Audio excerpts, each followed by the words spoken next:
entertainment coordinator, Mark Brew of Square Timber Brewing. Oh, perfect. He's done big festivals before. He's a musician. You know his background a bit. Yeah, good. I'll put them on my list right now. And Jackie's got him in her database. So Mark Brew Good. of Square Timber Brewing. Oh, perfect. He's done big.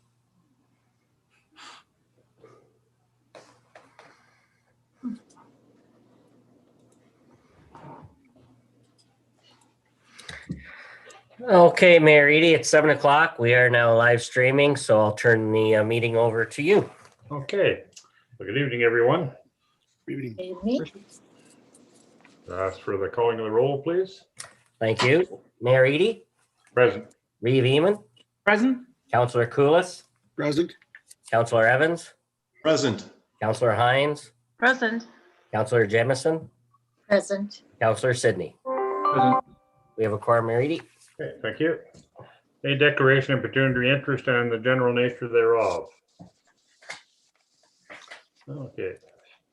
Hearing none. We'll get right at it. First motion, that Alistair Baird, Manager of Economic Development Services for the County of Renfrew, appear and be heard before council, provide an overview of Enterprise Renfrew County's activities and initiatives, in addition to a general update on economic development and tourism. Need a mover, please.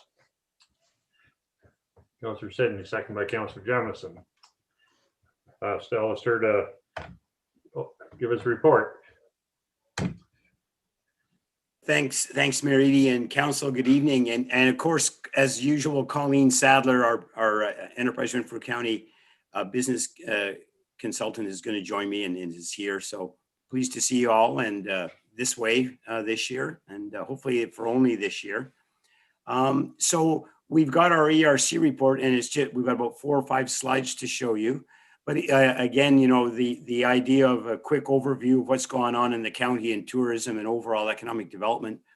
I can do that first if you like, Mayor. Sure, whatever's the best for you. Yeah, just a quick anecdotal. So tourism has been obviously hard hit by the COVID crisis, and it continues. When some businesses were open, they were able to go, full on, and it was quite strong. But overall, no need to say it's been a horrible year. You look at the ski hill at Calabogie, just now able to reopen, and really having lost, the two bookends of the ski industry, March break and Christmas. He's lost one of the bookends and the first half of the first months, the first month totally. So half a season gone and the bookend. And our summer businesses that weren't at full scale operation or operation at all, same thing. So it's, I'll tell you again, talking to somebody today, the wage subsidy was what saved them. And this was not a tourism company, but that's what our tourism operators and all men have said. It really helped them retain their key workers. And that was an important one. Economic development side of it on the businesses, we know retail suffered. And not surprisingly, many of the manufacturers and processors, though, their markets have been incredible. The MDF plant, as they put it, their order book is months behind, and they've been going full out. A couple of the companies directly connected to aerospace and aviation, of course, have definitely had a downturn. That sector, particularly on manufacturing, but all the other manufacturing sectors have been going very quite full out. And surprising thing, and Colleen, you'll sort of see it from some of our ERC stats, but surprising thing is how many businesses we did not lose here across the county and how many new businesses have started. We actually have probably had of new businesses starting over 2020, one of the best years in my 15 years in the county of Renfrew. So the entrepreneurs who got going, as it approached and carried on, and many who opened up in the middle of the crises, and are still operating it. So it's been quite stunning, actually, how well many businesses have managed to do. And of course, there are always people who've suffered, and we know a lot of the personal services, but it's been a really it was not as horrifying as it could have been in all sectors, and we still have quite a few months to go. But that's really a quick snapshot, and I think you've all sort of seen and heard those things. And the last thing is just today in Development and Property Committee, we were looking at the rural employment, and across Canada, rural and small towns have actually managed to essentially hold on to their workforce, the employment numbers, and to a much greater extent than the larger urban areas. So we did see that, of course, in most of our employers, many in the service side, much curtailed hours or gone, but surprisingly overall, not too bad a loss of the jobs, and you just got to hope we get out of it soon. That's just Mayor Edie, that's just a quick summary of what we've all been seeing and what we've seen at the Economic Development Services at the county. And Colleen Sadler is here, and we've got the ERC report just to go through quickly and hit a few numbers for you and tell you what we've been up to. So it's just a matter of sharing my screen, or Kim, do I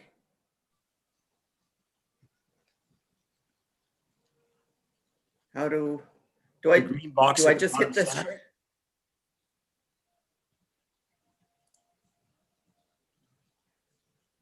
Maybe Kim could just load it up if he's got it handy there, or somebody. Well, okay, There you go. Kim's got it. okay.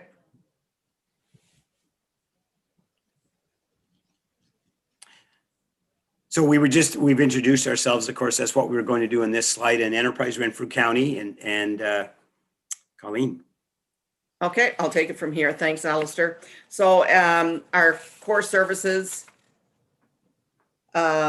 include business consultations, and this is where Enterprise Renfrew County provides free one-on-one consultations concerning general business startup, as well as business-related questions.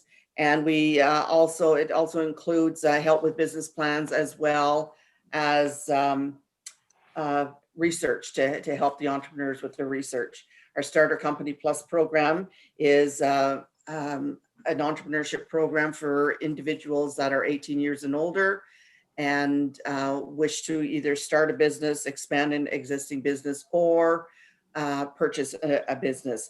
And this is where they receive advice, mentoring, and training, and assistance in developing business skills. The focus of the training for Starter Company Plus is to help the individual develop a formalized business plan. And after they've completed the mandatory training requirements, this is where they have an opportunity to compete for a micro grant of up to $5,000.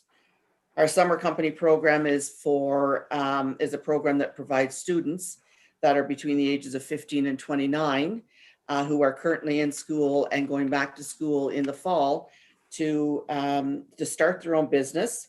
And this is where they can receive an award of up to $1,500 to offset the startup costs of their business. And upon completion of the Summer Company program, they can also receive an additional $1,500. The program also provides 12 hours of business training. Next slide. Okay, so I just want to give you an overview of our stats for the fiscal year 2019-20. And our business inquiries include, anything from telephone, walk-in, email, and online engagement. And we've actually answered inquiries up to 12,734. Our consultations, we've conducted 79 consultations in the Renfrew office, with 76 in the Pembroke office, for a total of 155 business consultations for both new and repeat consultations. We've also made a total of 554 business outreach connections directly to businesses, which include outreach events, partnership outreach, general networking, and youth outreach. Enterprise Renfrew County assisted directly 5 new business startups in Renfrew, an area that created 6 jobs. Across the county and the city of Pembroke, ERC staff assisted 17 new business startups, creating 26 jobs. And next slide. Oh, you skipped ahead, so back one. Oh, sorry. There we go. Okay, thank you. Our Starter Company Plus program, as I explained earlier, what it provides, but during this period, we trained 40 participants with 30 businesses starting and 10 businesses expanded that created 54 jobs in the county of Renfrew, or throughout the county of Renfrew. And also during this period, Enterprise Renfrew County has awarded 25 grants that for a total of $118,000. That's through our Starter Company Plus program. Alistair, did you want to talk about Summer Company? Yeah, and summer companies are other key program funded directly by the province of Ontario. And Kim Fraser, Enterprise Renfrew County is, stick handles that program with the young people. And so in 2020, despite the COVID crisis, we did get 6 student entrepreneurs starting their new businesses, and each of them is, as you know, gets up to $3,000, and all 6 got their $18,000 of funding for the business through the program. So it's a great way to create new young entrepreneurs. They may only run the business for a summer, but over the years, Colleen and Kim have had quite a few summer company clients who made their summer company business their full-time career in somewhere in the valley, and it's been very successful. And we've just started recruiting for this year, so direct any young people to us. And we have 2 potential student entrepreneurs already. Next slide, please, Kim. I'll just talk about this one too. And as you might recall, the County of Renfrew initiated a program to address the COVID crisis, the COVID-19 Business Development Fund, and allocated funding for special projects and for direct funding to businesses that qualified for assistance. The city of Pembroke learned of the program and basically joined in and provided the funding for their businesses. And Enterprise Renfrew County was the vehicle which delivered the program on behalf of the county and the city. And so it was Colleen's expertise in managing clients and their finances, and all the very detailed reporting was essential to make this a success. The businesses could receive up to $5,000 per applicant. And it was, again, adjusting, pivoting, recovering, and adapting to COVID, sustaining their operations. And what we were looking for were all the things that they could do to survive, but also make their business better in the long term. Applying e-business solutions, improving their marketing and sales, improving their service delivery, and then, of course, the essential COVID-19 protection. Now, overall, with county and city, there were 91 applicants. 11 of those businesses were from Renfrew. And Renfrew itself got a total of $29,500 to those Renfrew businesses to help them with their adjustments to COVID. So that program was quite successful. And again, we have to give kudos to Colleen for managing an extra, actually we evaluated about 130 candidates. So that was a good contribution by ERC to the county and the city in the town of Renfrew. Next slide, please. And so our key objectives or our goals for 2021. Enterprise Renfrew County will continue to work with the Economic Development Officer for the town of Renfrew to build awareness of our free services and funding opportunities to assist small business. We'll continue to collaborate with community partners as well as economic development officers throughout the county of Renfrew to offer training opportunities for entrepreneurs, assist individuals to apply to the Starter Company Plus program to either start, grow, or purchase a business. And as well, we'll continue to deliver the Summer Company program for student entrepreneurs. So those are our key objectives. That's not saying that there'll be more added as either new program opportunities happen. We'll also add that to our goals as well throughout the year. And next slide, there's our contact information, both in Renfrew and in Pembroke. And one thing to add, you know, Colleen and Kim service residents all across the county, and especially for the training and the meetings with our client entrepreneurs. Sometimes it was onerous to travel. It was difficult in winter weather. And Colleen will tell you, like many of us have learned, in some cases, virtual meetings like this one can work extremely well. And Colleen, your experience with it for training and mentoring the clients, any quick comment there about how that's made things perhaps better? Well, it was definitely quite challenging at the very beginning, but once we got through all the challenges, it proved to be a lot more advantageous, if I should say, because then the individuals that needed to or that wanted to take part in the training for Starter Company Plus specifically, they didn't have to book off a whole day, you know, especially if they were working part-time or trying to juggle schedules. So that's where we found some of the advantages of offering virtual training and mentoring through the Zoom meetings, etc. So it definitely did have its advantages. Thanks, Colleen, and thanks, Mayor and Council. Okay, thank you very much. Nice presentation. Never. Council, any comments or questions? Rebimo and then Councillor Hines. First of all, thank you to Colleen and Alistair, but especially Colleen and those that helped her with evaluating for the COVID relief fund that council very quickly, under the leadership of the warden, put together. For background, I think we had 30 members of the community, the business community, meeting with us, and we listened. And they wanted something immediate and local, so that they could reach out if there would needed to be any tweaking. So we put it together very quickly, and Colleen and Alistair were basically in charge of taking the committee's ideas and turning it into a viable program. And so when we see the partnership with the City of Pembroke producing 91 successful applicants and funds being injected into them in a time of need. I've heard some comments from a couple of the recipients, and it came in a very timely manner, and they were quite appreciative of how quickly you folks were able to turn it around. So thank you for that. And then Alistair, you were sharing a story today about Valley to Valley, one of your successes from the Starter Company. Can you share that?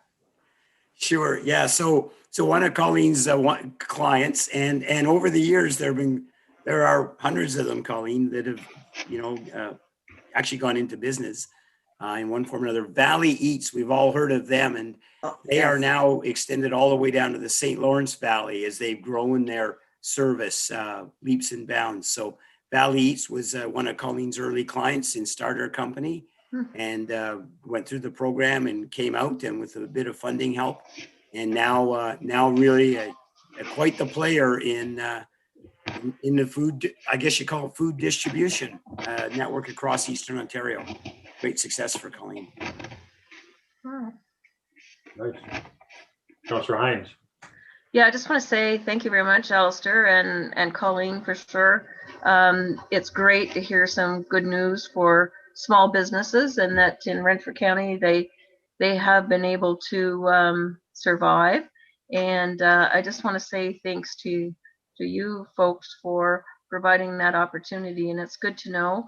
And I think having this on our website and YouTube, people will be able to know that you're there for them. So again, thank you. I know you've put many years in there and had lots of successes, certainly with the summer company, and I've always been very proud of that program. So well worth its time. Okay, any other comments? Councillor Jamison, then Councillor Sidney, then Rebimo. Yeah, great news. It's a great job for both of you. It's great that you're here telling us and sharing this information with us. My question to you is, now that, do you notice it's now that some companies and some businesses are starting to transition back into a regular work schedule, are they still are you still getting a lot of requirements, like a lot of people asking for COVID relief? Yeah, Colleen, I could start with that because at the county level, certainly yes. And what of course has been going on is there has been a fairly steady stream of upper tier government programs. And we promote every one of those. And one just recently, it's fully subscribed. So no, there's still definitely a need out there for support and help. It is not over yet. And many businesses are still in very dire straits. So the TRIP program specifically for tourism businesses very quickly was fully subscribed across the region of Ottawa, Renfrew County, and Lanark that was clustered together by the province. It got fully subscribed in about 12 days. And that's applicants processed in and approved and sort of the money allocated. And we know our businesses, whenever there's a new program out, we share the information and we get calls from the businesses for help to do the application or should I apply? And so we know there's still a real need out there. And what everybody has seen is businesses who've never gone for funding before, who've run their business successfully, they have had to, they had to get help to get through this crisis. So it's still help is needed. Yeah. Well, that's good that there's still available help for them, because for sure, I mean, we don't want to lose any of our small businesses. We don't want to lose any business, period. So it's nice to know that that funding is still available. And we also did share, the Ontario Small Support Business Grant that also was available through the province of Ontario. So as soon as we found out that that was being released, I mean, we definitely shared that as well, Councillor Arlene. So my second part of that question is, do you know who the people are in the Renfrew County who are actually successful with these government grants? Like, are you provided with, those numbers? You're shaking your head. Chair. That's not good. No, through Mayor Eadie, through the chair. No, from the upper tier, we never hear unless they tell us. And oftentimes the businesses, we know from them that they've got it and they were using it, or we learn about it later. There's no notification to us about any of their success at getting the funding. No. Okay. Councillor Sedney. I just thank you very much for the presentation. Not that I want to create more work for Colleen or anything like that, but I also wanted to say that the resources alone that you guys can provide. I know personally I called Colleen back in March with a question.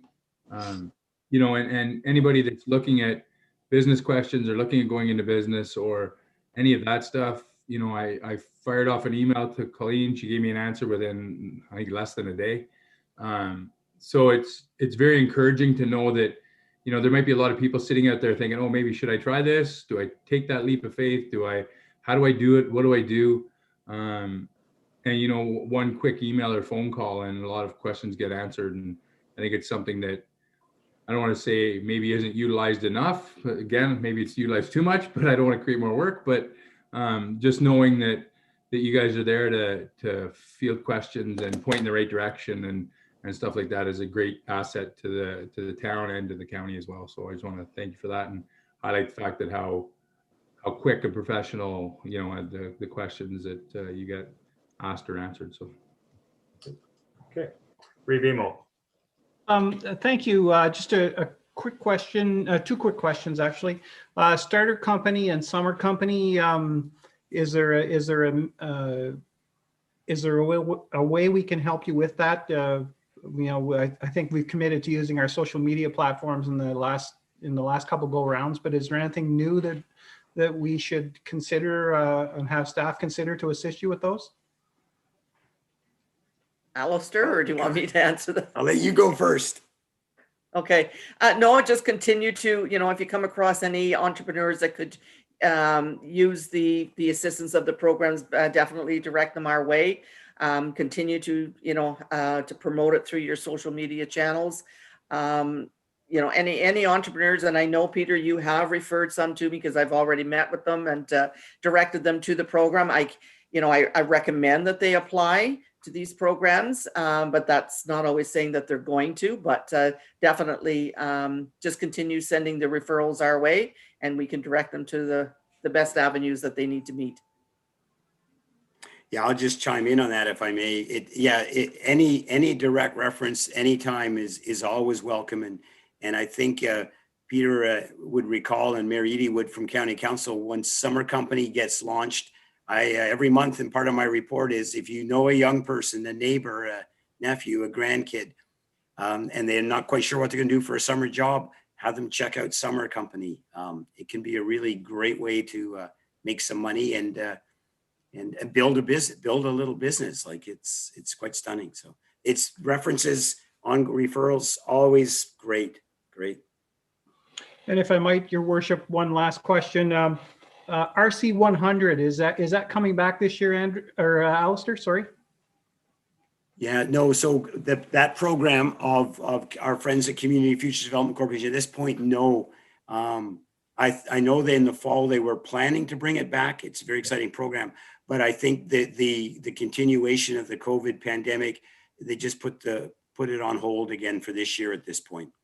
Yeah, and just for council, and Alistair will correct me and straighten out whatever I tell you, but RC 100 is a competition that's been operated the last 2 years, and it had several, I guess, starting off with about 20 companies and business ideas that came in and were assessed by an expert panel, and one person, one company at the end is standing there, and they get a $100,000 investment in their startup. So it's pretty exciting for a number of our businesses, and I've had some inquiries about it. So I'll get back to them.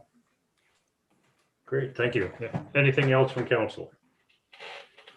I just want to express my thanks for bringing us up to date on what you've done over the year and how it's went. And I remember when my son was 14, you run lawnmower business. I sure wished you were around then, because with my gas, my lawnmower, my transportation, my time, and somehow he made the money, and the Summer Company sitting here didn't make anything out of it.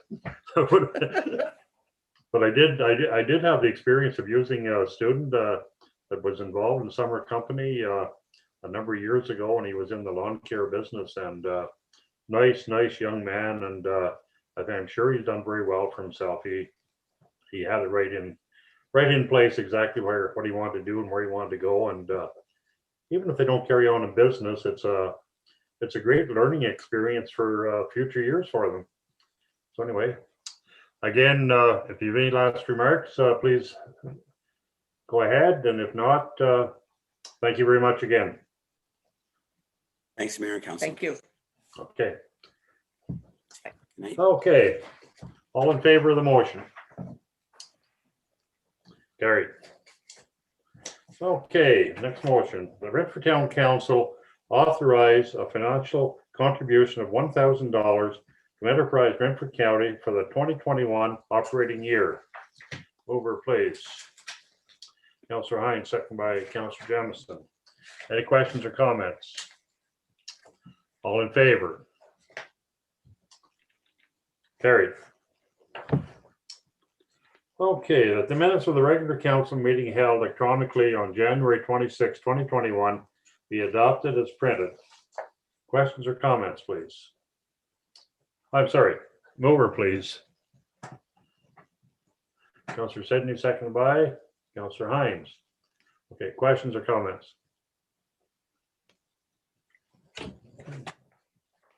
Hearing none, all in favor? Carried. Okay, the planner weather's report dated February the 4th, 2021 concerning an application for minor variance encroachment 639 York Street be received. Mover, please. Councillor Hines, seconded by Councillor Sidney. Turn it over to Planner Withers for the report.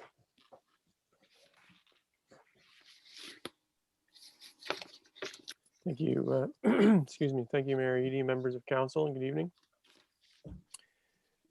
Certainly happy to provide a report on this evening. So this matter is with respect to a minor variance, as Mayor Eady had indicated, on York Road.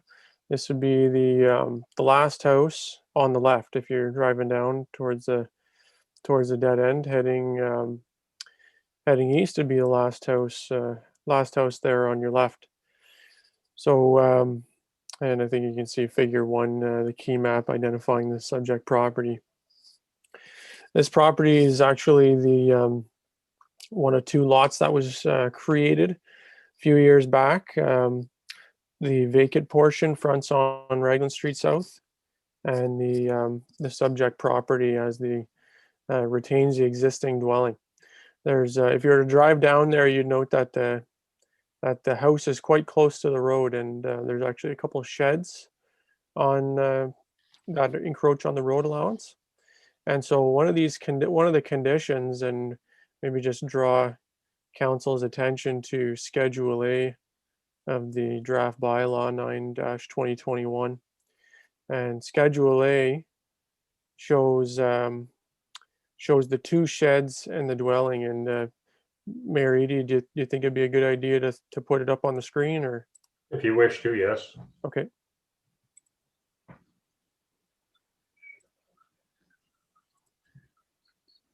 Okay, so that's our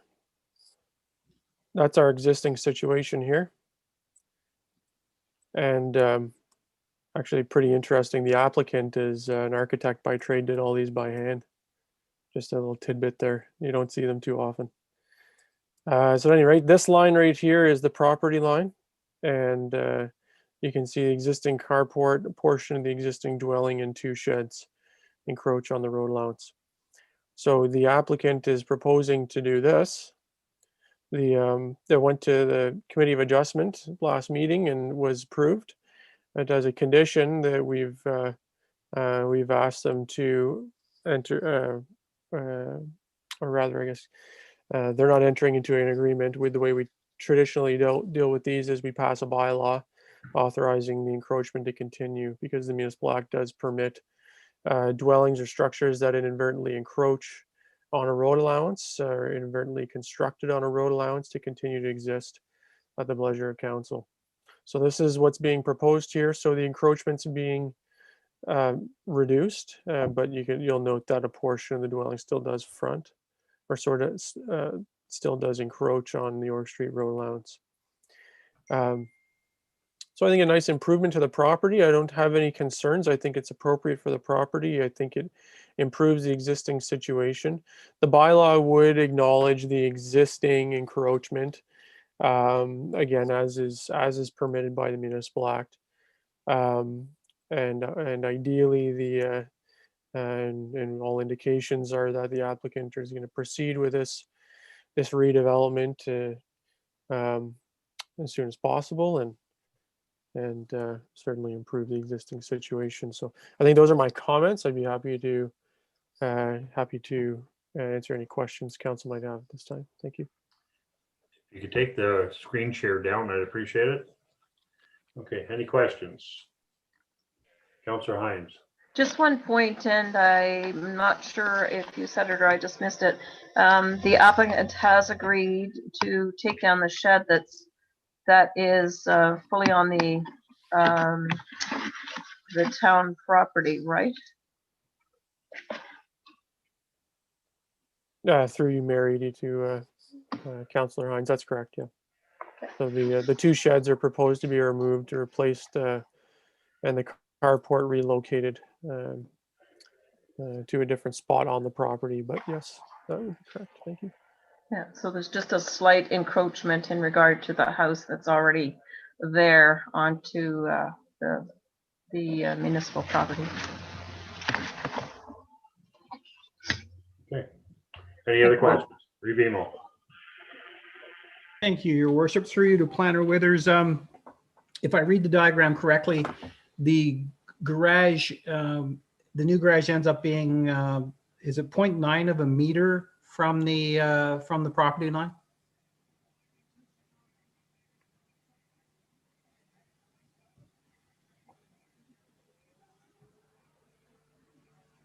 Yeah, that's appears to be correct there. I see 0.6 to the eve. Yeah, Yeah. 0.9 to the property line. That would be to the, yeah, I believe you're correct there. Yeah. I'd have to double check. I could check pull up the exact variance to see what the exact numbers were there. But yeah, they did require a relief for the Okay. for the carport there. Yeah. Okay, and if I might, Your Worship, again, to Planner Withers, my impression is the house is also a little tight to the existing property line as well. The style of numbers, of numbering made it difficult for me to, once they've been photocopied, so I just wanted to make sure. Yes, thank you, through you, Mary Edie. So yeah, yes, it does continue to encroach. And yeah, so and you're correct, just going back, the 0.6 is for the front yard setback to the carport, and it's a 0.3 meter setback to the eve, which is a permitted encroachment.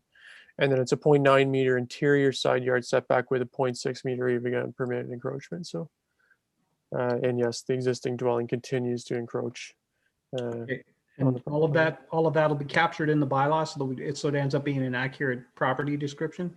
Is that a fair assessment?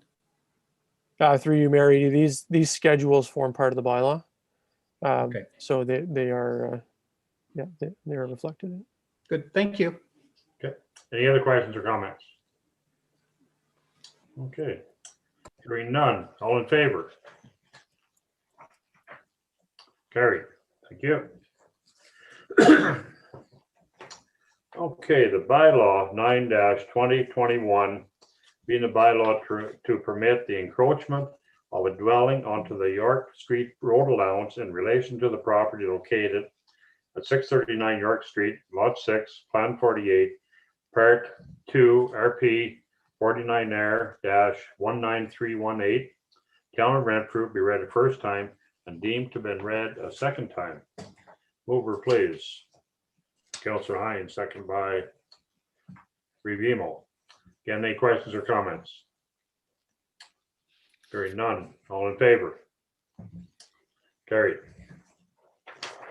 Okay, the bylaw 9-2021 being the bylaw to permit the encroachment of a dwelling onto the York Street road allowance in relation to the property located at 639 York Street, Lot 6, Plan 48, Part 2, RP 49R-19318. Town of Renfrew be read a third time and be passed. Mover, please. Councillor Hines, second by Councillor Jamison. Again, last chance. Any questions? Revimo.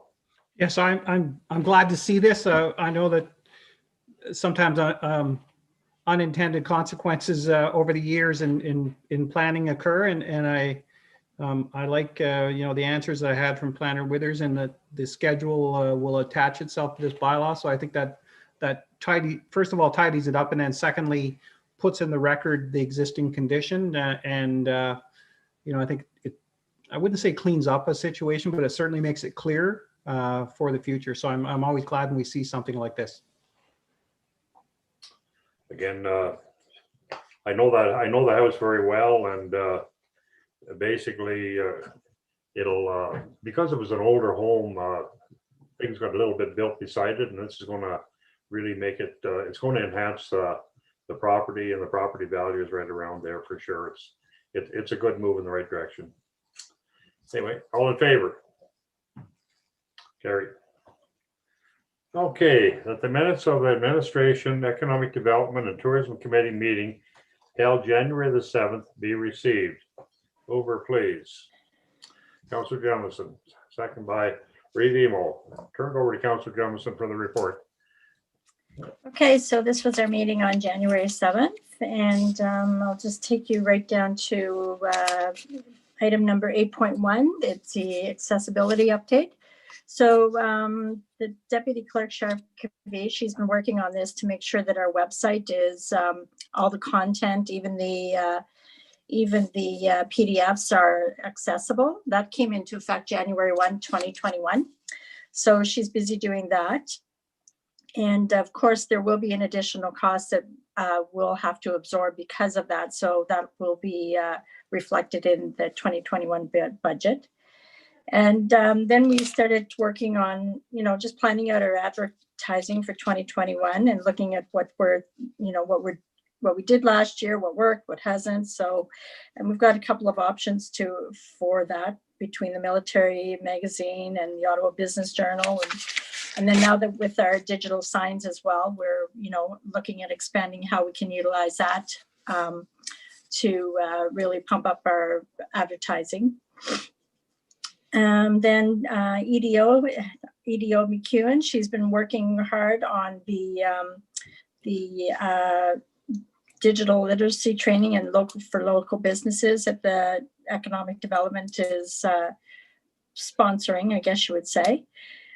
So we've partnered with Tubman Marketing, and actually it was a slow start, but we've actually got quite a good response from the small businesses in town who are looking to, just increase their digital presence. So that's good news for all of us, because we don't want to see anybody being left out. And we wanted to be able to offer businesses some kind of support through these tough times as well. Then just down at 8.3.2, the surplus property inventory. That's something that Clerk Bilmer and EDO McEwen is working on as well. So, and they're just working on, putting together a package, and with the thoughts that, hopefully we could sell some of these properties that the town owns and generate some additional tax dollars. And that's pretty much it. Our next meeting was February 4th. And so there's some of this stuff that you'll hear more about after the next minutes come back to council. So if there's any questions, I can do my best to answer them. Councillor Hines. Yeah, I just want to say through you, Mayor Eadie, to Councillor Jameson, that EDO McEwen's presentation at the last council meeting, I think that's how you got so many people coming on board. I did have a few calls just from people who had saw that presentation, and I did direct them to Ms. McEwen, and they were really excited that that was actually happening. So I think that was a good move to have that on our last council agenda, not only for council to understand it, but for people who do tune into the council meeting to see that opportunity there. So I'm glad that was so effective. The other question I have is in regard to 8.32, the surplus property inventory. Now, I had asked this question before in regard to that culmination of different lands and such, that would be coming to council in a report, and I see it's already moved on to the process of coming up with an RFP for someone to handle that. And I just had the feeling that it was coming to council first to see how we were going to move forward, or looking at the recommendation, I guess, from the Economic Development Committee. So just wondering where that's at, or it's coming in a package, and then we'll look at the lands a little bit backwards, but. Okay, well, maybe we'll get Clerk Bulmer to jump in here.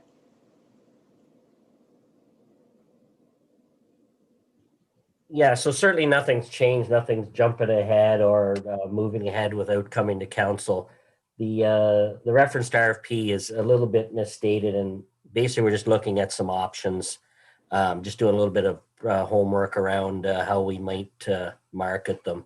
One of the options obviously is to use professional real estate services. The other would be to do it internally. So, so certainly anything to do with the disclosure of the lands as far as making them available through surplus declaration will be coming to council, and nothing else has changed from the last update. Okay, thank you for that clarification. Yes, thank you, Your Worship. I can assure Councillor Hines that one of the salient points of our discussions has been that we want to make sure that it's fair and that it's not land isn't offered in a fashion that only select few know about it, by accident or by association, and then that it's not discounted, we want the market to prevail once we get the right package of lands together. I think, the committee hasn't changed its mind that once the package is ready and the inventory, then it'll come to council for a final vetting. And then proceed with, getting rid of it in a fashion that gets us the most return. A lot of municipalities in the past have hurried things out the door and sometimes have lived to regret it. And we're not prepared to do that. And I think we can all think of instances in the past where that have occurred, and we don't want to see that happen. So we're being as careful as we can be. Okay, any other questions or comments? Okay, hearing none, all in favor? Carried, thank you. Okay. The Renfrew Town Council review the recommendations presented as part of the 2020 Service Delivery Review conducted by Dillon Consulting on behalf of the Local Efficiency Group Leg. Mover, please. Councillor Hines, second by Councillor Sidney. Turn it over to Kirk Bulmer. I guess that's where you come in, right?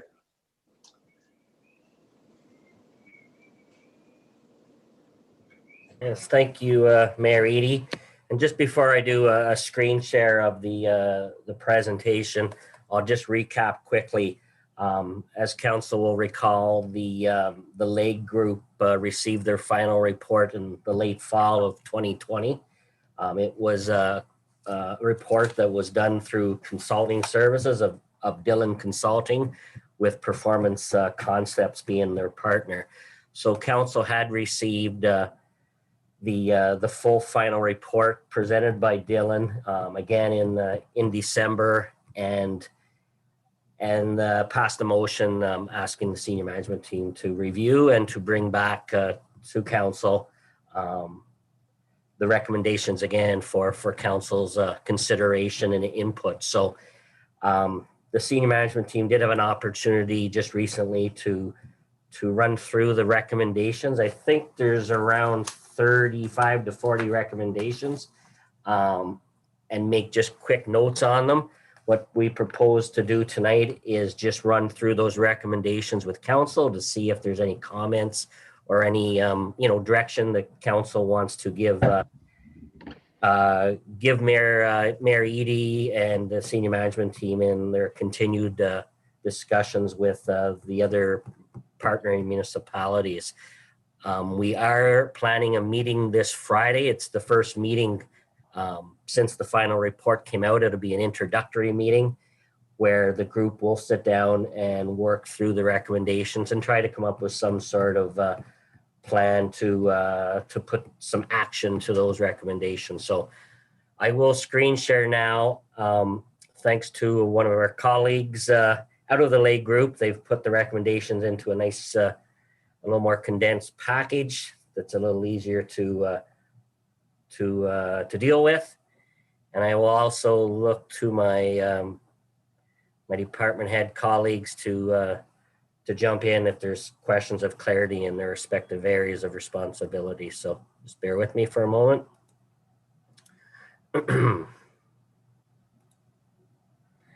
All right, so I think you can hopefully see what I have up. I'm just going to run with a PDF. I think it might be a bit easier than the PowerPoint, but I'll change back if not. So again, the LAIG group, it's a collaborative effort. It was a funded effort through modernization funding of the towns of Arnprior, town of Renfrew, and the townships of Amherst, Brumley, Greater Madawaska, Horton, McNabb, Braeside, and Whitewater region. So as you recall from the final report, it was broken down into essentially 4 clusters. The first cluster being admin and planning, and these clusters won't be coming in order, I think, but the first cluster was admin and planning, and we'll start working then through the recommendations from the report. So the first recommendation, as you'll see, is the transform service delivery by consolidation of technological and management. And what the report has done is broken things into more short-term, mid-term, and longer-term horizons. So the red are a bit longer term, short to long term, with the Part B being a long term. The T means, just so you know, it means transformational. So it's these are, again, transformational recommendations. They provide significant opportunity for long-term operational resilience. And then the other ones you'll see will be R's, or tactical recommendations, and they provide for incremental improvement, and they're generally easier to implement. Transformational, a little bit more difficult to implement. So the two categories here was a shared financial software and shared senior treasure.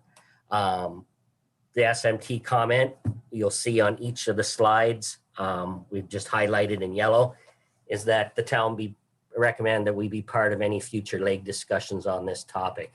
I think A would lend itself to, again, much easier, perhaps much easier, though there's challenges because everyone is at different points with software purchases.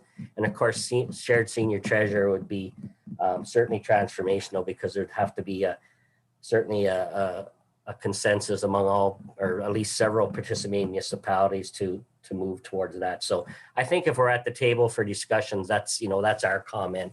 I'm not so sure if we're looking to take a lead or champion this, but if there's any comments, you're here to jot them down and listen to council. Otherwise, hearing nothing, I'll just move ahead to the next recommendation. I can't see everyone on the screen. Not sure, Clerk Wilmer, can you see everyone? Yeah, I'm pretty good, unless, just vocalize if you have something to say, I think might be best, but I can see everyone pretty well. I got it stretched out here. So just feel free to direct your questions ahead to Clerk Wilmer, Council. Okay, so I don't hear none. Sorry, when you say shared financial software, and I read the LEG report, but are we talking about all having the same thing, or the purchase of software? Where are you? It would be more all using the same software as opposed, Okay. as opposed to, I guess we could we'd obviously have to purchase. I don't have the stats out available, but amongst the 7 LEG municipalities, I would probably render a guess that there's at least 3 to 4 different financial softwares in use amongst them. Okay. So it does. Okay, thanks. Yeah. Okay. Just bear with me. Okay, so the next one is a transformational as well, and it's LEG shared staffing model for 2 HR specialists, excluding Arnprior, though I think that perhaps may have changed, to serve 3 LEG municipalities. So the consultant actually put forth an idea that, that there was 6 municipalities with essentially that didn't have their own HR complement on staff, and they thought, let's look at a model where HR specialists could be hired to serve, the groups of 3, if you will. The SMT comment, as you'll see, that the town of Renfrew now has a documented need for HR services, and that came out of the structural review report conducted by Fournier Consulting. And we feel it should be a part of, and/or we should champion any future LEG discussions on this topic. So we're certainly, we have identified a need, whether that need is to be obtained through staffing or obtained through purchase of service. There's certainly some options out there, and the SMT feel that we certainly need to be part of discussions and can perhaps be a leader in that, because we've already had some discussions about that. So, oops, sorry. There we go. Any questions on that one? I think that's really important. Councilor Jamison, you're on mute.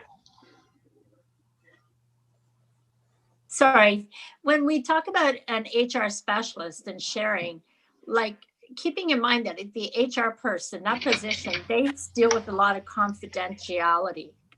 So like, I'm not sure how that would work if that person is working for 3 different municipalities. I'm just kind of thinking about that. I don't know.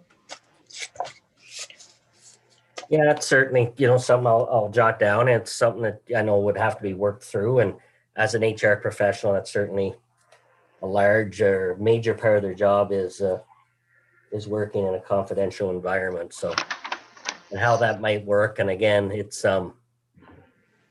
with these recommendations, it's going to take, we're probably going to learn a lot from our meeting on Friday just to see where the mindset of everyone else is. But so really, what we need to do now is just have a general sense of where everyone's at as far as their feelings. And I think it's probably safe to say that Renfrew has a need, and that we need to be, part of the discussion and to see what solutions are out there that can meet our need. And if it's working with conjunction with some or all of the lake partners, that's certainly good. And if it's something that we'll have to look at it alone on our own, and that's an option too. So.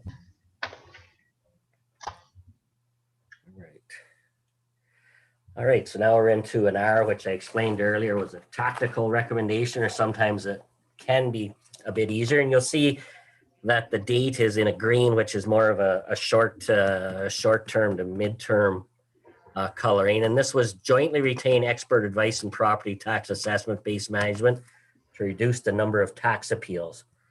And the SMT on this is, we recommend, and probably strongly recommend, that this matter be led by the County of Renfrew. And I'm not sure if the treasurer wants to speak any to this, but it's certainly something that we see more of the value coming from a regional viewpoint that has a representation of all lower tier, because the county themselves certainly as tax collectors have a big piece of the puzzle as well to ensure that our assessment base is properly managed.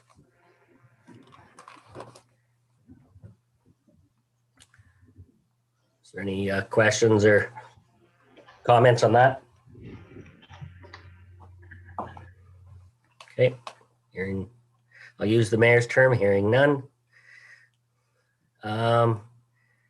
R2, consolidate purchase for vendor services such as insurance, banking, audit, legal, and IT maintenance and core systems. You'll see the now yellow coloring, which is again more into the midterm. And the second part was consider payroll administration at later date. So the SMT comment was recommend being part of any future lake discussions on these topics. Consolidated payroll administration does present some challenges.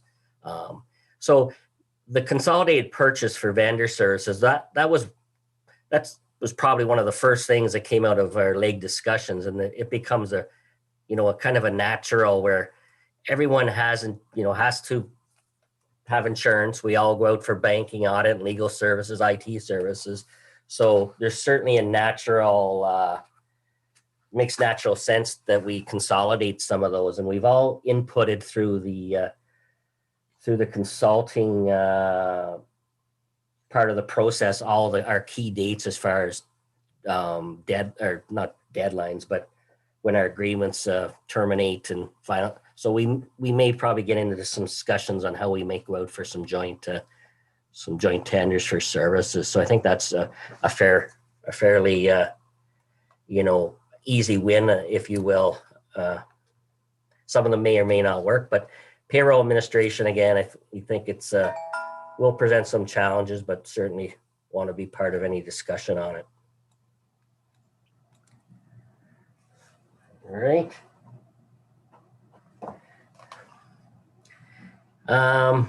Oops, wrong way.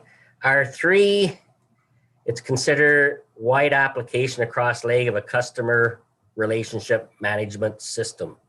And we're told that Arm Prior does have one now. So we feel it requires some further discussion to gain a better understanding of the benefits of this system. Customer relationship management has become a little more popular in the last couple of years with the introduction of a lot of different software platforms that can manage complaint management, I guess, for the lack of a better description. And certainly in the past year with the COVID-19 pandemic, there's a lot of push to modernize through, through online platforms like this to streamline the relationship we have with customers and the ability to communicate with them and just even to the point of then receiving feedback and input on different matters. So certainly I think we need to learn more. We'll see where everyone else is at. And again, we may be looking again at a platform, a sharing of a platform or a consistent platform. So, people would have a familiarity across this part of the county, that we'd have similar processes in place. So if you had property in different municipalities, your experience is going to be a lot more consistent, I guess, if we start trying to try to make things a little bit more consistent in our delivery. All right. Yes, Rivimo. I think you're on mute.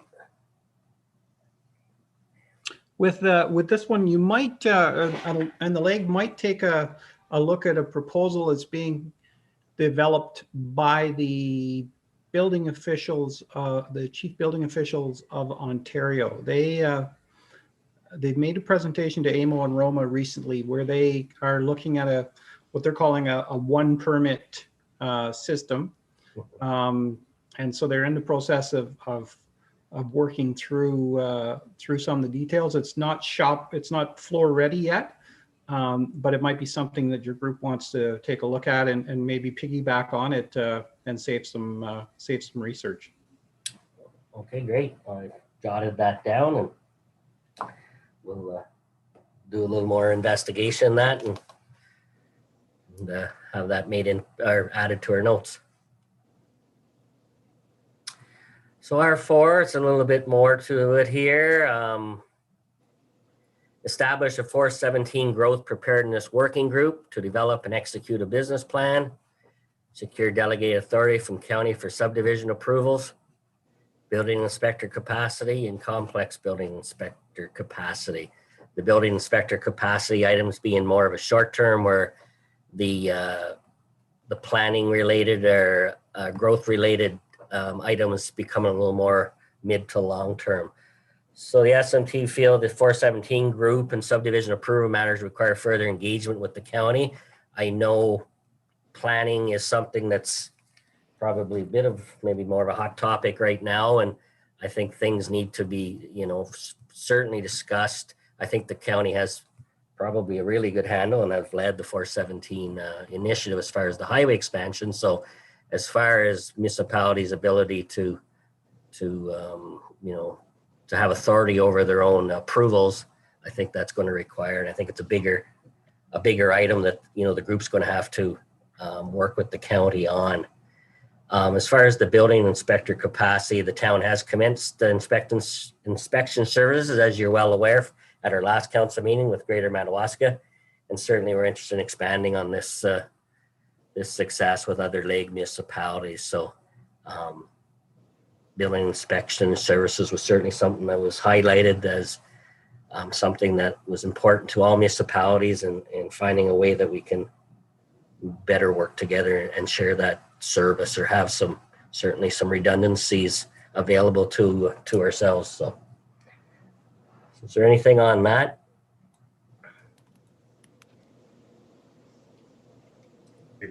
Myself, if you don't mind. Yeah.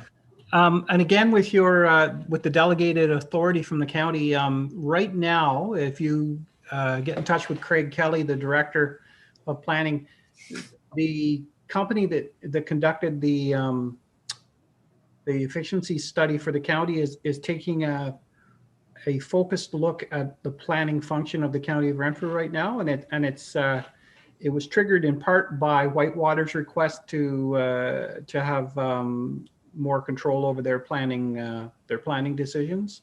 So you might, in your Friday meeting, you folks might want to talk about reaching out to the efficiency group that's reviewing it sooner rather than later. I think there's still another couple of weeks for consultation, but you might want to, ask them to delay or get an audience with them. Okay, great, thank you.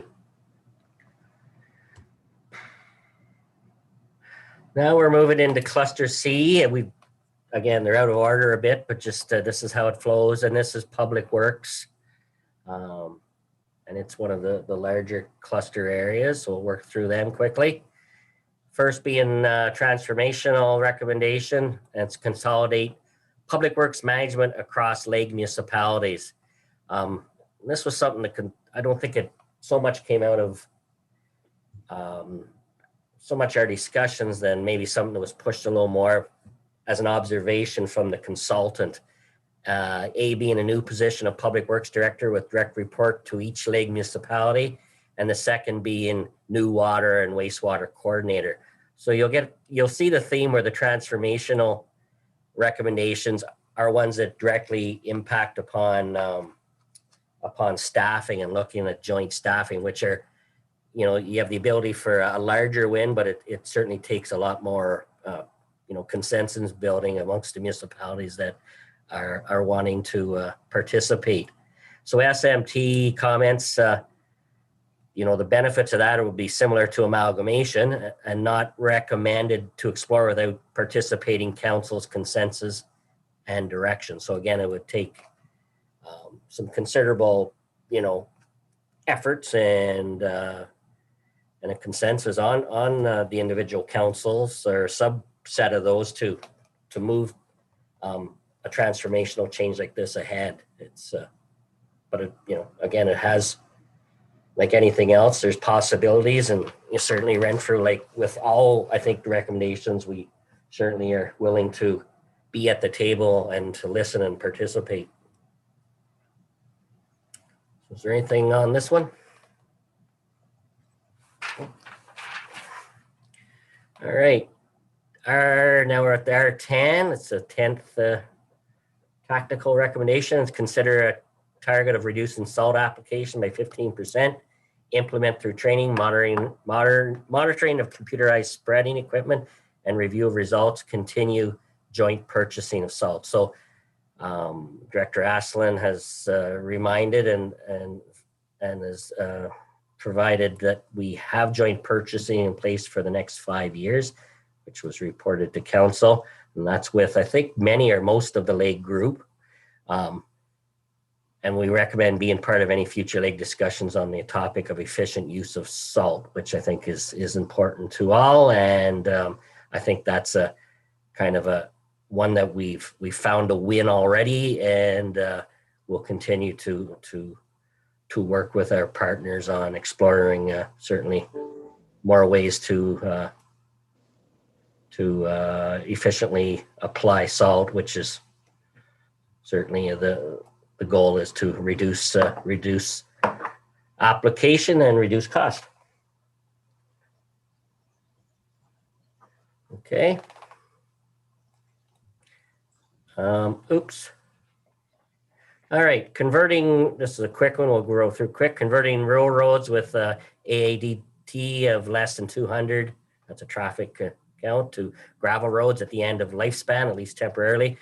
This has no applicability to town as our roads are urban, so I don't think we need to spend any time on that one. R12, create a Lake community of practice for waste and recycling services to allow local municipalities a greater opportunity to identify areas of collaboration and best practice. This is a short term. Cooperation is happening within the waste and recycling programs. We recommend being part of any future Lake discussions on this topic to continue with those benefits. So there's questions or comments on that. If there's anything else, certainly ask my colleagues to jump in as well if there's anything they want to provide added detail with.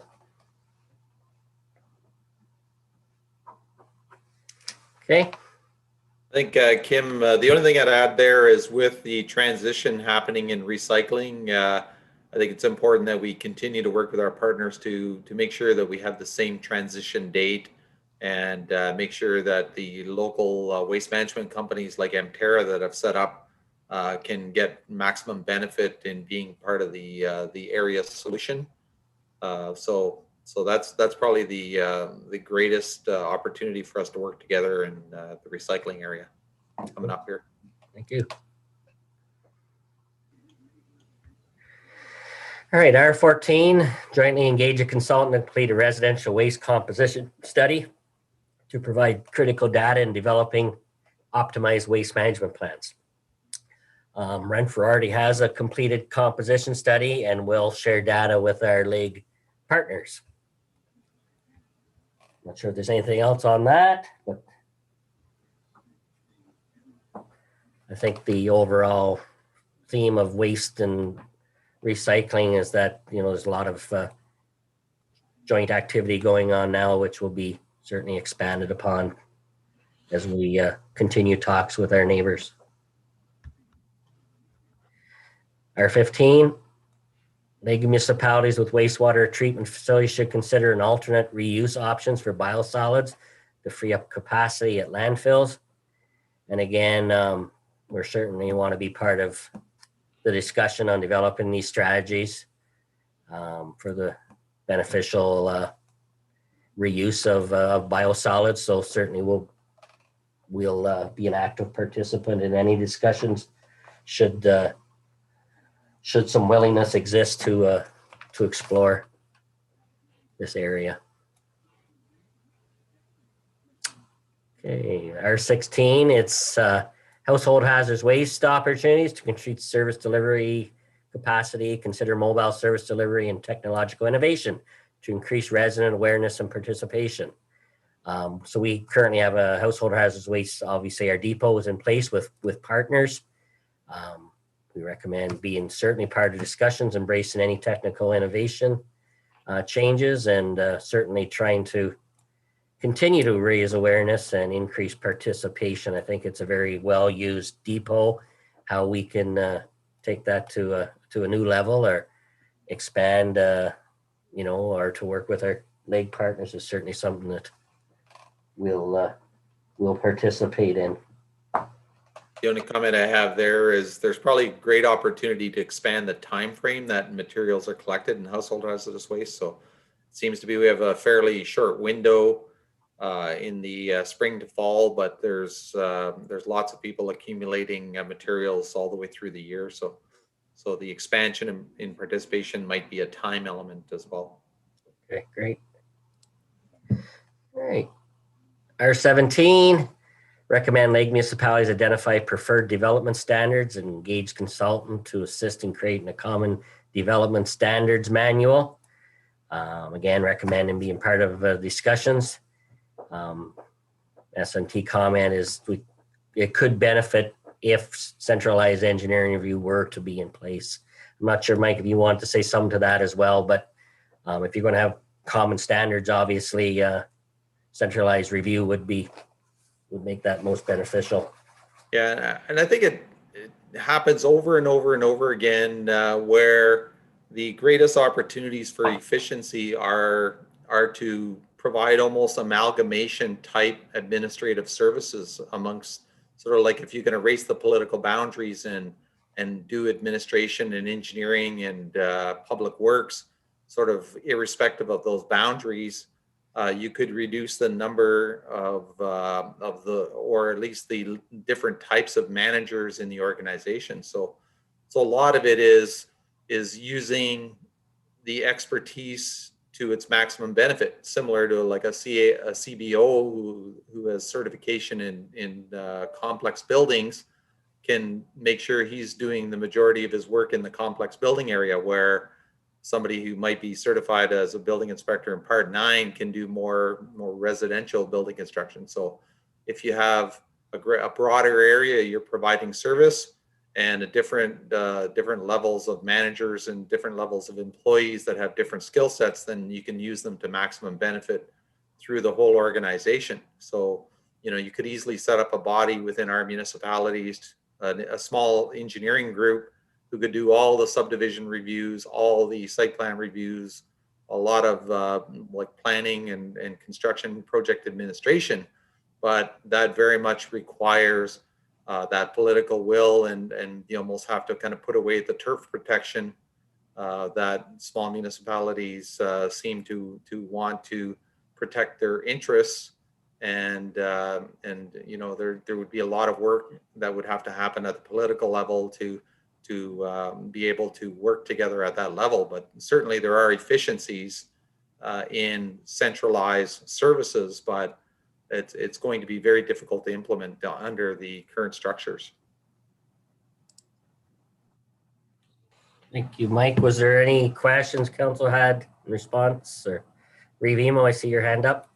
Yeah, thank you. I think I understand what's being proposed, but I guess I have some concerns, and especially taking what Director Asselin said, I'm not sure it's going to be so much a political problem as if the expectation coming back to the political table is that all 7 municipalities are going to join hands and sing Kumbaya and set up another department. I'm not sure that's going to happen, you know, and I think that's been a question I've had for some time with the whole leg exercise. You know, I'd much prefer some of these recommendations if they were to say, you know, we'll find a willing partner or partners, but it's not. I don't see it happening if you're trying to include all 7. You know, I think that's going to stall it. There'll be lots of, as you know, the director has suggested, political maneuvering. I'm not going to get my share. He's going to get more. I don't, you know, how come his projects have priority over mine? So that, I think, you know, I'm not sure it's all political. You know, I think it's going to be turf amongst the various municipalities. So I'd be much more comfortable if the recommendations were small R recommendations, in the sense that if we're going to try and find some efficiencies or better service, that we look for a partner as opposed to 6 other partners. So that's kind of where, you know, that's kind of where I am with it. And I think this is a prime example. I'm not sure you can service 7 municipalities with 1 engineer to do all of that, or 2 engineers, whatever, because of the time constraints. And then also, you know, the desire to have almost immediate response by all 7 partners. I think it's going to cause problems and blow up in somebody's face down the road. But I'm interested to see how it rolls out. Well, thank you. And yeah, I agree. It's going to be a challenge. And I think we see that there's going to be different subgroups formed depending on the recommendation, different champions that step forth, and there could be groups of 2, groups of 3 or 4 dance partners, and it's going to be a challenge to work through and to get some progress on some of them. And again, some of them are easier wins, but the transformational and some of the tactical ones are going to take some work and certainly some commitment to make them work or get them to work. Okay, we'll keep moving. Recommend a new shared position for asset management coordinator analyst to serve a group of municipalities. Again, this would be a new staffing position. Yes, we recommend being part of a discussion. It would be a benefit for succession planning, and would require a common AMP platform. So Renfrew is well established on its asset management plan, and where it's at. A lot of our, you know, partners in the Lake Group aren't quite as advanced, and are looking for certainly solutions and some ability to share, whether it's you know, staffing or software platforms, etc. Some commonality, if you will. So again, I think Renfrew can be a bit of a leader in the conversations. Maybe I'm speaking out of turn, but maybe a bit of a leader in conversation when it comes to asset management because of where we're at in our own process. Right. And again, keeping with asset management, implement similar or like asset management software and tools. So again, REFRU is already quite advanced, and let me see, I'm reading our own notes. I'm having trouble. And committed with its asset management program, including software and tools. So continue discussion with Lake. So again, as I said, we are a bit, quite a bit more, I guess, advanced than some others, and maybe certainly we're willing to, share our successes or even some failures and successes with the other group and see where things go. But I think it's certainly going to be an important conversation for many of the others.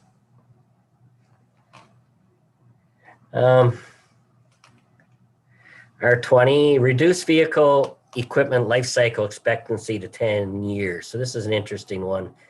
This recommendation has some merit, and the town should be part of future lake discussions.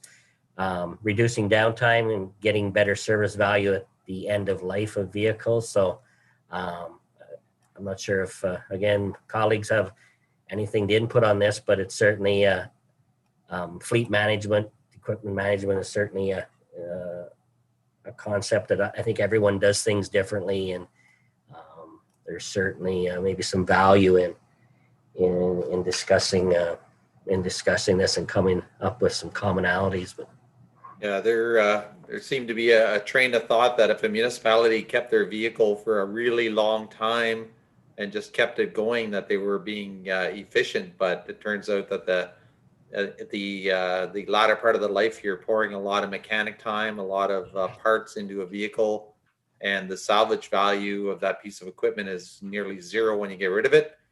Municipalities usually have vehicles, especially smaller ones, subsidized quite heavily by the automotive providers. We can buy vehicles at very efficient costs new. So there is kind of a move to try to reduce the length of time that municipalities are hanging on to those vehicles, and it seems to be quite efficient to do it. It's worth considering. The other element that this sort of process provides for, if I may be so bold as to suggest that some of the economies of scale that the Lake Group was looking to achieve through mass purchasing or combined purchasing power might be achievable if we were able to get everybody into a similar life cycling for their vehicle. We could then go to tender for a larger volume of those and probably benefit from those suppliers even greater, whether it's picking the dance partner as this system was set up to, where one or two people one or two communities are able to join together, or whether it's all seven. I think there's an opportunity for us to see some savings on a future basis that way. all right, thank you. Still with the equipment, share infrequently used specialized equipment with other lake municipalities. So this is currently normal practice to some extent. The town should be exploring and part of discussions on how we may expand this sharing practice. There's lots of, more so every year, there's more and more specialized equipment that's becoming standard. And if there's a way that we can share, and if it's something is important but not used frequently, then certainly there's merit in looking at how multiple communities can group together on one piece of equipment other than having one each. So we'll certainly keep a part of the discussion on that. All right. R22 is share in-house mechanic to serve lake municipalities. SMT comment on this would require a commitment from participating municipalities to support fleet management that we kind of just talked about. And of course, if you're sharing in-house mechanic services, we're certainly someone will be looking at additional staff and garage resources to form part of this commitment. So again, that would get into some staffing, how, whether it's one or two municipalities may serve others, increasing, their resources to be able to serve a greater number of municipalities, or whatever the case may be. So I think probably I'm just going to guess that Arnprior and Renfrew are probably the only two in the lake that have in-house mechanics. I may be wrong.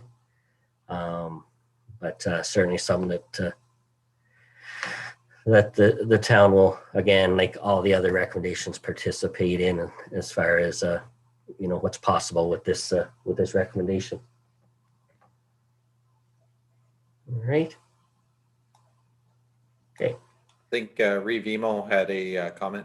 I think you might have as many as 5 or 6 at least 4 mechanics across the 7 and maybe 5. Okay. I know Whitewater now comes to mind. They definitely have one, and Greater Madawaska does as well. okay. And some of them are certainly mechanics for certain work. Some are obviously shipped out, or other professionals are brought in for certain types of work. But certainly a large area, especially with the size of fleets that and equipment that municipalities do carry. So now we're into Cluster D, Parks and Recreation. So we'll work through them. R23, explore additional expanded shared programming and use agreements. So as council is quite aware, this is currently being done as far as shared service agreement, likely in need of refinement. And sometimes, you can say it's not a universal win with some of the servicing agreements, but there certainly has been, and always has been for quite a significant amount of time, some understandings that have been created between Renfrew and its partnering municipalities when it comes to recreation. So I think it's something that continues to be explored in more detail and will continue to be. So I'm not sure if there's any comments on it. Okay. R24 is develop a lake parks and recreation community of practice, and then group enrollment, and that's Pro Parks and Recreation Ontario, I believe is the acronym. And again, recommend being part of any future lake discussion on this topic. Again, we do have Director Hill with us if there's anything that needs clarified or any questions or council has any input to provide. R25, investigate a online hub, shared calendar and seasonal guide, shared software. And again, we're back hitting on the shared software again, not unlike the financial or other platforms, looking at consistency of application. And again, I think there's been some discussions on shared calendars and it's all in that realm of communication as far as how we put out messaging and share information and how we can support other municipalities in getting their message out. And again, they do likewise for us because it's people travel between communities looking for things to do and programs to take part in. So I think there's certainly it makes sense how that we can take more steps to share in that and how we do that. So there's Revimo. Thank you. Lost my cursor. It took off. Is that something that also could be examined to partner with libraries and museums throughout the 7 communities as well? It might might assist them in a step towards reducing costs, and then also increase their users as well. Yeah, I think so. Strangely enough, and I still not certain why libraries were not included in the scope of the shared service review that was done. This report that was completed, but certainly not unlike other recreation areas and culture and museums included. Certainly makes sense that the league efforts would certainly include them. So, but you'll note that library isn't mentioned in the report because they weren't part of the scope, nor museums. I guess for that matter, but, right. R26, sharing model for facilities, develop a group strategy for collaboration with school boards and private businesses, sharing certified playground inspector. So certainly feel we need to be part of discussions on this, and Director Hill has informed that Renfrew currently has 2 certified playground inspectors on staff. So certainly there's perhaps a level of service that we can offer, or certainly have available to offer, if we're engaged in discussions on that. So. Wonder if the school boards have their own inspectors.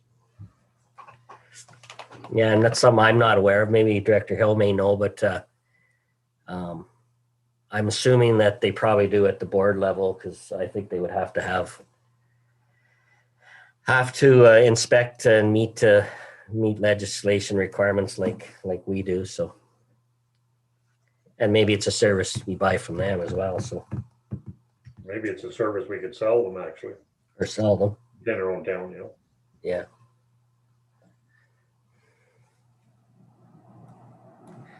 Okay.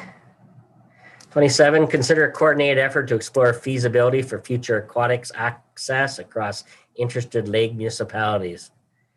SNT comment is this will need to be an exercise that's driven by the councils of the lake and which requires a high level of commitment. Obviously, you're talking about facilities of this nature, they're costly, and certainly needs, if there's going to be a group regional approach or consideration to it, certainly going to require a fairly high level of commitment to proceed with it. Otherwise, it becomes, I guess, part of shared servicing agreements, not unlike others, where one municipality has the service and our facility and provides it for use to others. Okay. Recreation, Parks and Trails Master Plan, including a coordinated approach for acquisition and planning of future facilities, parks and trails. And again, the same comment would be an exercise that primarily driven by the councils of the lake and which require a high level of commitment when you start talking about coordinated approaches for acquisition and planning of facilities. I think trails become natural because they're interconnectivity, and I think that's happening with certainly with the trail systems we have running through our respective communities, many of them, and I think the county's done a good job of that. And so unless there's any comment on that, we'll keep moving. So now we're in the cluster B. It's our final cluster, and it's fire, bylaw, and animal control. I think this is one of the clusters that did get quite a bit of conversation during the the review process, and certainly it's going to again once we get back to the table to discuss. But borderless emergency response by established automatic aid agreements across the lake, planning and implementation be referred to a new fire services shared working group.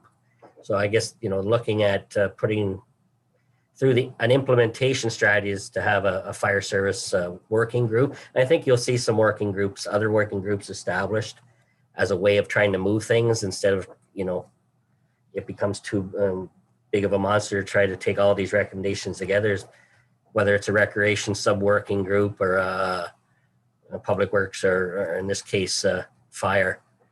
So there's no reason not to participate, I guess, Renfrew is the only municipality in the lake with a full-time professional fire service, and we'll certainly be at the table for these discussions and see where it goes.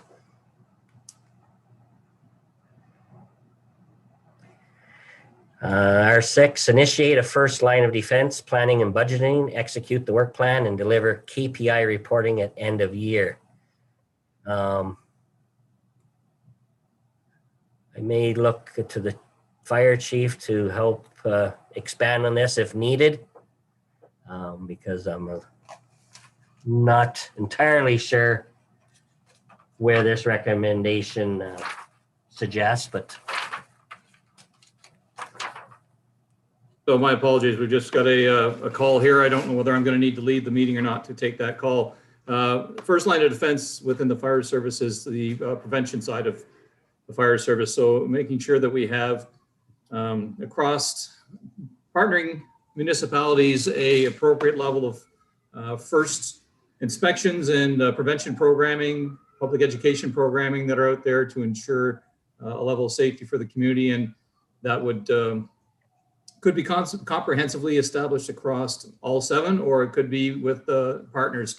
Currently, we have a similar kind of arrangement with the folks in Admast and Bromley, where we provide their public education for Fire Prevention Week, and we do some of their activities, but we don't do any of their inspection work. So there's an opportunity to have qualified and certified fire prevention inspectors, as well as public educators in a small little cluster, 1 or 2 of them that are hired in shared services, not unlike what we're doing currently with our chief building officer across the partnering agencies. I don't know if that helps or not. thank you, Chief. And there's no other questions. We'll continue. We only have a few more left, so thank you for your patience. This is a transformational one. Share fire administration and leadership amongst 2 or more municipalities, but maintain cadre of local firefighters managed by a joint full-time fire chief with senior officers in each department. Through Chief Welsh, we know that there are examples, where this has worked, and no reason why it shouldn't be explored. Now, this is again a transformational change, which digs down deeper into shared servicing, because it's staffing implications. So certainly, again, Renfrew is in a different situation. We do have full-time professional complement with we have a lot of resources that we can either offer through experiences or possibility of sharing. So. Yep. Clerk Palmer? Yep. Getting back to that one, T3, is there an appetite with the leg group to look at some consolidation? When you look at 7 municipalities, there has to be in the neighborhood of probably 300 fire personnel, and I'm guessing a couple to $3 or $4 million worth of apparatus and expenditure. Surely there's a better method of providing fire service. Is there that kind of an appetite, or is that because I don't see the SMT comment rolling that back to council leadership? So is that an actual discussion that's happening, or is that something that can be injected in to test the water? Because I don't recall the budgets for the 7 municipalities and the manpower, but I do recall that it was around 300 firefighters amongst the 7 municipalities, whether volunteer or full time. Mm-hmm.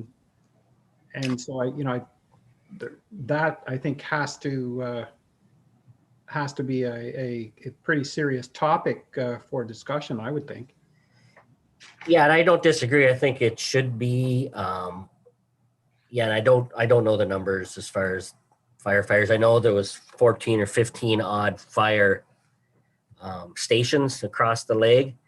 I do know, because I sat in all the meetings, that when we talk about borderless, you're talking about municipalities coming together and having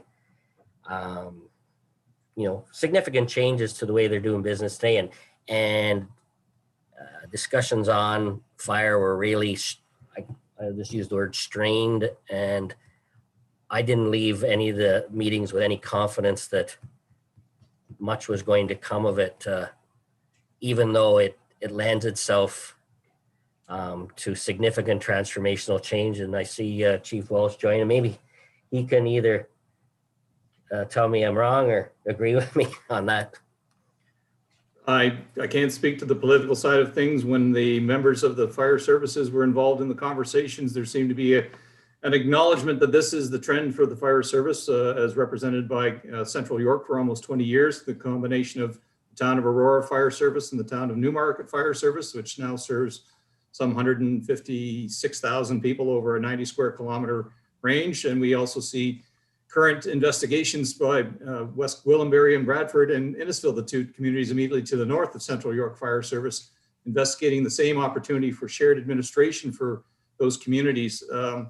This wasn't intended, and it wasn't a conversation point of all 7 participating by any stretch of the imagination. There was indicators by some of our neighbors who we currently provide service that they anticipate there might be a greater buy portion for them in the future from Renfrew Fire or other potential providers, given their current interpretation of their ability to continue to provide the staffing that they need and the associated response times that they're getting within their volunteer corps.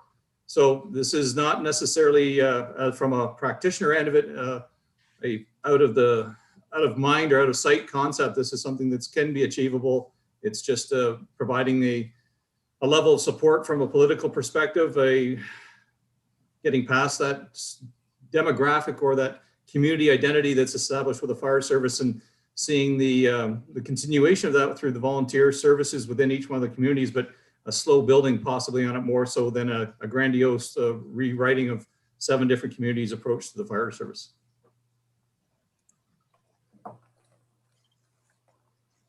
Yes, Vimo? Thank you. If I remember correctly, I think, does Arnprior have a collective agreement? And I think we might be the only one in town. I don't recall if any of the volunteer departments have a unionized environment in this end of the county. So that, I think that would be a consideration, because frankly, I felt for some time now that it's good succession planning for some of our senior officers if the opportunity could be worked out where they would provide some kind of chief duties for some of our neighbors if that can be worked out. So is something as extreme as that on the table rather than looking a serious look at consolidation? If I may, to respond through the mayor to the Reeve, this was not something that was brought up at the fire service cluster as far as the existence or lack thereof for collective agreements, and the sharing of their conversation was focused more on the actual chief position and some of those support positions that we have, specifically training and prevention opportunities. That so there are strengths within some of our neighboring communities that we could tie into and utilize, whether that be a fairly good solid training group down in McNabb Braeside that could work their way into Greater Madawaska, possibly share their expertise up with us here in Renfrew, or Renfrew piggybacking onto their program and having a train the trainer system that then works its way throughout a collective approach, knowing that we are engaged in joint responses as the department is now, going out to Admast and Bromley for a structure fire, making sure that everybody in those 2 departments is on the same page, trained to the same level of competency, and has the same awareness of the equipment. So there wasn't a conversation necessarily about the succession planning possibilities of taking a captain from Renfrew, for argument's sake, and having him as an acting chief in Douglas.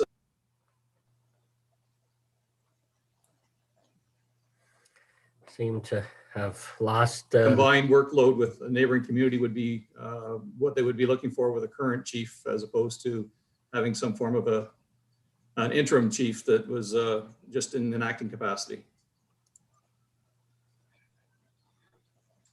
Yes, if I could put it in words. I didn't see it any place on the fire report at all, but I know I've had a lot of discussion, especially when I was in Horton, about buying different types of equipment, like say breathing apparatus, etc., and having other municipalities, or as many municipalities as possible, trying to buy the same type of equipment. An advantage on buying in bulk, for one thing. Number 2, sometimes spare parts can be had from having the same type of equipment.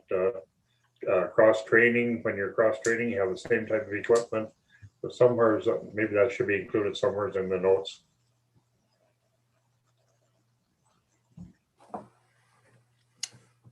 Okay. Is there anything else on this particular recommendation? We'll move ahead to the next. Consolidate fire station infrastructure using a primary and smaller satellite station model while not impacting staffing model. Again, I think the consultant had thrown out the use of new construction materials as far as, I don't like calling them temporary structures, but fabric structures, I guess, would be maybe more appropriate. And again, you know, I think the consolidation of whether it's infrastructure or service, you know, probably lends itself to similar conversations, and Renfrew feels that certainly it needs to be part of that, any discussion that's happening, and where we can, what role we can play in establishing different service methodologies. So develop a training sharing model for implementation across LEG for firefighting training. But this is, you know, I think training was just mentioned a little bit earlier. So I think training has become a large topic of discussion in the fire industry lately. I know there's a resolution circulating about possible closure of some of the training facility, and I'm not going to say where because I really is Gravenhurst. So certainly that's a discussion that's I think it's important for certainly the volunteer forces that. Once again, if I may, Mr. Clerk, this is again a sharing of the wealth of knowledge that we already exist. As you clearly identify, the provincial government shut down the highly subsidized training facility at Gravenhurst that has been the focus for most fire service and volunteer fire service training for about the last 50 or 60 years. They've identified the replacement of that process with regional training centers, of which the closest one we have for us is Clarence Rockland, which a couple of our members are assigned to go to, and the associated costs that are related to those regional training centers are significantly higher than what would have been applicable for a course at the fire college. So the need to avail ourselves of our local talents, our local skill sets, and putting them to the best possible use are going to be paramount for the future of our neighbors and ourselves, and making sure that everybody has the chance to get the quality training that is expected of them by the constituents that they serve can be achieved by pooling our resources, whether, as I say, McDabb Brayside's good training program is spread out across everybody's training cycles, that they adopt the same program monthly trainings and have trainers that are met to a certain standard that are provided by McNabb, or whether it's a full-time training officer that we share amongst 3 or 4 different municipalities that coordinates that training to ensure the competencies of all the volunteers and the career staff. We're going to see that as a primary concern, budget time at least, when it comes to the fire service in our area in the future. Thank you, Chief. And R8, join a dedicated fire dispatch service as a LEG group for improved communication, and investigate tiered medical response. So again, important matters, important items to be part of discussion on. Not sure if there's anything else anyone wants to question or add.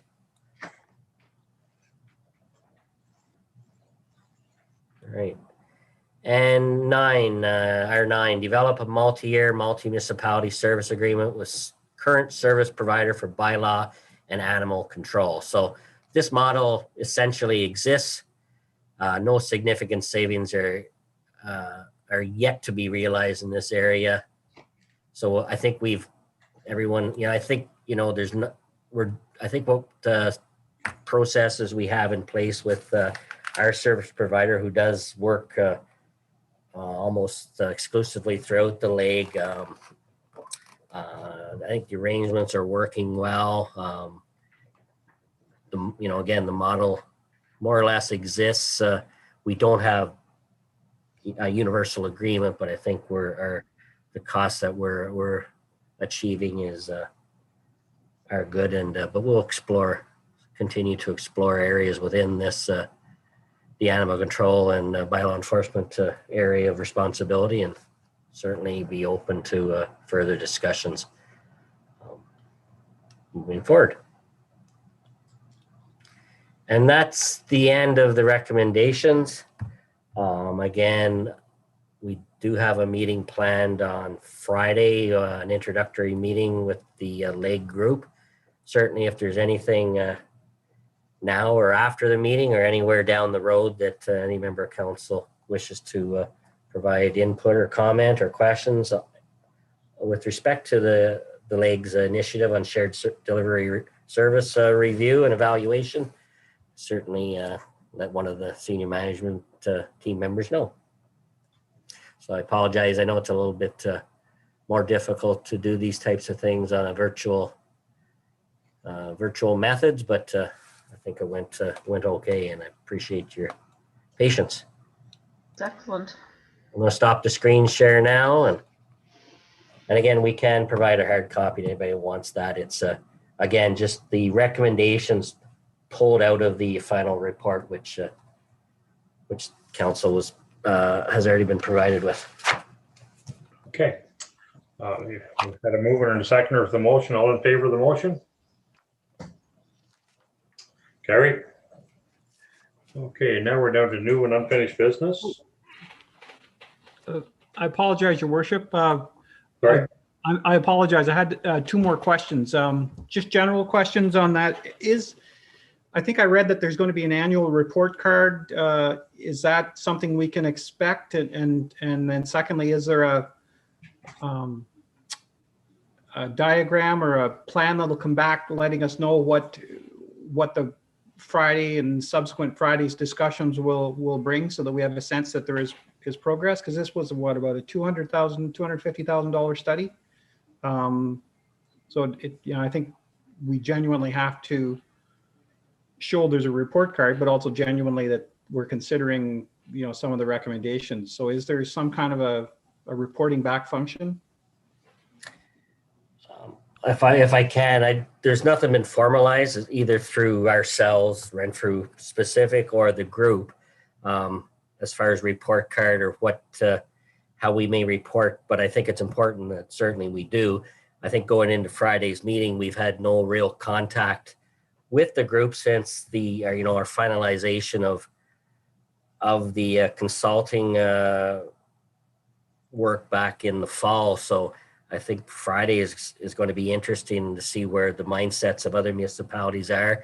I know a lot of them have, I wouldn't say put this on the back burner, but at the same time, I think there's a lot of pressures because of the pandemic, and the things have just been pushed off a little later than we had hoped. But I think we'll be in a better position to be able to understand where the group's at now, and where they, what the direction is, and how we might approach the implementation, challenge ahead of us, I guess, if you will. So we'll try to, again, I guess our commitment will be to try to communicate as effectively as possible back to council, and certainly we'll be looking to Mayor Eadie to represent on the political side, and I think that's where we'll get certainly the most, I guess, impact that we can get staff challenged to take these recommendations and try to move forward constructively. Sure, there'll be if nothing else, there'll be minutes of the meeting taken, and the minutes, of course, are public. There'll be something come out of that, I guess, and see where it goes from there. Okay. Anything else? Oh, Councillor Hines. Sorry, just a quick question. Did each of the municipalities get this slide presentation and then in Renfrew, we've just added the senior management comments, but hopefully they've got them and gone through them in some bit of a manner that we have and made comments on them and knowing what the municipality already has or desires to have. Is that kind of the process? I can't speak to what the other municipalities did. I know there was certainly I think in most parts, all councils wanted to be actively involved in reviewing and understanding the recommendations and the report that was developed. All municipalities at least received and gave some direction to staff back in November, December of last year. As far as what processes or what efforts they put in since, I'm not sure. We'll find that out on Friday to see where everybody is.